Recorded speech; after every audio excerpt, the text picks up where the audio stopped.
Tahu kenapa ketika kita memasuki minimarket atau supermarket seringkali kita malah membeli barang-barang yang tidak kita rencanakan. Bahkan anak kecil sekalipun yang semula tidak ada keinginan membeli coklat atau permen, malah membeli dan menuju barang tersebut.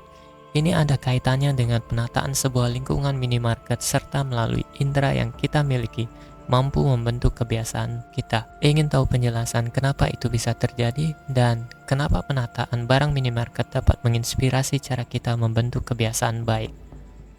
Sebelum ke pembahasan, jangan lewatkan momen ajaib setiap minggu dari video-video kami dengan klik tombol subscribe terlebih dahulu. Dan mungkin ini tidak berdampak besar untuk Anda saat ini, namun dengan pemahaman dari channel kami secara terus-menerus akan berdampak besar untuk kehidupan Anda ke depan. Serta dengan satu subscribe sangat berharga bagi kami untuk kemajuan channel kami agar bisa lebih bermanfaat dan menginspirasi banyak orang. Mari kita ke pembahasan.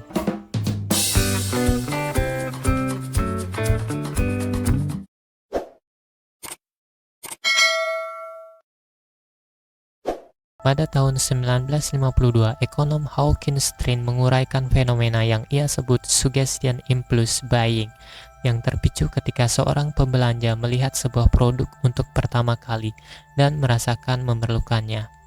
Dengan kata lain, pelanggan membeli produk bukan karena ingin, melainkan produk itu disajikan di depan mereka. Sebagai contoh penataan barang minimarket, jika kita perhatikan barang yang ditata paling atas, yang sejajar dengan kepala kita selalu yang paling mahal.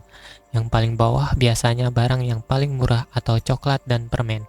Itu bertujuan agar mudah dilihat oleh orang dewasa, dan yang paling bawah barang yang murah atau coklat dan kawan-kawannya agar mudah dilihat oleh anak-anak. Serta penempatan air atau minuman lainnya selalu diletakkan di pojokan atau dekat dengan pintu keluar. Itu bertujuan agar setelah kita berkeliling, kita diingatkan akan air atau minuman lainnya sebagai pelengkap jajanan yang kita beli.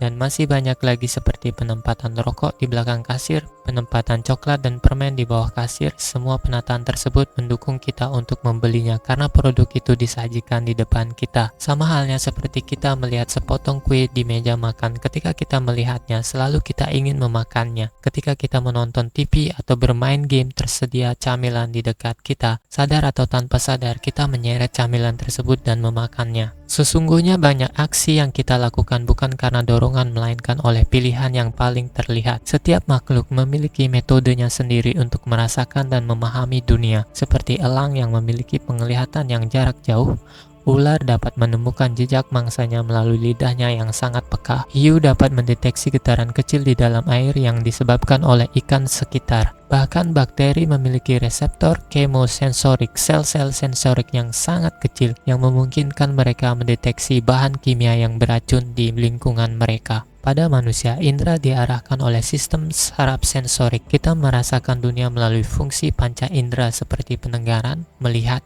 mengecap, sentuhan, serta mencium. Namun kita juga memiliki cara-cara lain untuk merasakan rangsangan. Ada yang secara sadar dan ada yang di luar sadar. Sebagai contoh, nyeri perut bertambah sewaktu Anda terserang sakit perut, kebutuhan minuman sewaktu haus, dan masih banyak lagi rangsangan internal yang kita rasakan. Namun yang paling hebat di antara semua kemampuan sensorik manusia adalah penglihatan. Tubuh manusia memiliki sekitar 11 juta reseptor sensorik. Kira-kira 10 juta dikhususkan untuk penglihatan. Ada pakar yang menaksir setengah sumber daya otak digunakan untuk penglihatan. Mengingat kita lebih bergantung pada penglihatan daripada indera lain manapun, jadi tidak mengherankan jika petunjuk-petunjuk visual atau terlihat menjadi acuan utama perilaku kita. Maka dari itu, perubahan kecil pada apa yang Anda lihat dapat mengantar ke perubahan besar pada apa yang Anda lakukan. Akibatnya Anda dapat membayangkan betapa penting hidup dan bekerja di lingkungan-lingkungan yang diisi dengan petunjuk-petunjuk produktif,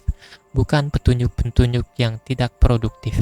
Lalu apa kaitannya penataan barang minimarket dengan membentuk kebiasaan baik yang kita inginkan?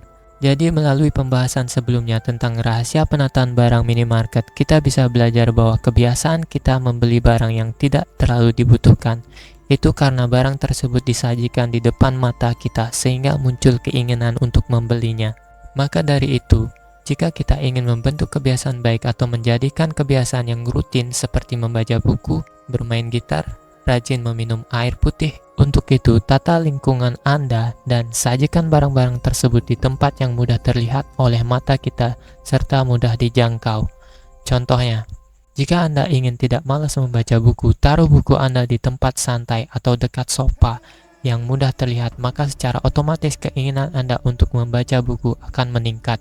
Bermain gitar atau berlatih gitar, usahakan menaruh gitar Anda di tempat ternyaman Anda yang sering Anda hampiri. Jika ingin rutin meminum air putih, taruh air putih di setiap sudut ruangan rumah Anda yang mudah terlihat oleh mata Anda. Rumusnya, tata lingkungan lalu buat hal yang akan dijadikan kebiasaan terlihat jelas oleh indera penglihatan Anda. Jadi dengan begitu, Anda akan membentuk kebiasaan baik yang Anda inginkan, yang nantinya akan menjadi rutinitas yang berjalan tanpa rencana atau dorongan untuk melakukannya. Sumber dan rekomendasi buku dari pembahasan di atas adalah Atomic Habit, karya James Clear, perubahan kecil yang memberikan hasil yang luar biasa. Bagaimana menurut Anda dengan pembahasan di atas, atau Anda pernah mengalami gambaran dari pembahasan di atas? Tulis di kolom komentar. Terima kasih sudah menonton sampai selesai. Kami senang bisa berbagi pengetahuan dari berbagai buku kepada Anda. Jangan lupa tekan tombol lonceng pemberitahuan agar Anda tidak ketinggalan setiap petualangan kami selanjutnya. Sampai jumpa di episode berikutnya.